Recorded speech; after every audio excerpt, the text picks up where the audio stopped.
Alright, a couple of things you want to check out when you're doing this is I've included on the Moodle page this checklist here. You want to go through all this stuff, and I'm going to do that right now in the video really quickly. Check physics and collision bounds. You want to make sure that every object has collision bounds. It's all dynamic, and you give it a game property over here.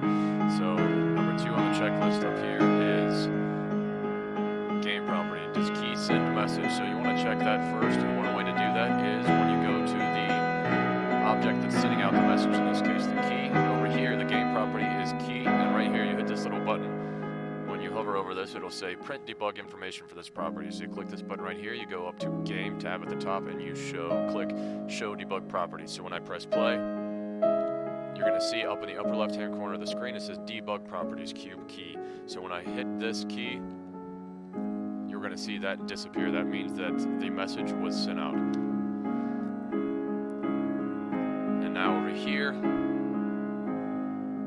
you want to make sure that the key is also received. You can do the same thing over here on the empty to receiving the message. You can hit that right there, and when you press play, you're going to see up there it says empty key equals 0, and when I run into it, you'll see that empty key equals 1. So that's one way to check to see if the message is being sent out and the message is being received. You want to make sure that you do that. Empty have integer game property, and that's another thing.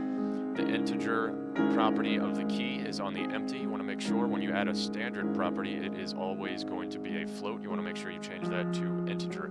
And to turn off the physics, to turn off the debug properties, click on game and do that. Now next on the checklist right here, does it convert message to property? We just checked that. Select empty and door when adding the actuator. Okay. You want to make sure that when you add the action actuator or the edit object end object to the door, first you have the empty selected, then you hold shift, then you click the door, and then up here at the very top is going to be your door. The last object that you have selected, the first object you have selected is going to be at the bottom right here where it says empty. At the top it's the door. This is where you hook up the edit action actuator. So next on the checklist here, select empty door and add an add. Did you do debug check property? That's it right there. I'm going to include this on the Moodle post so you can check that stuff for yourself.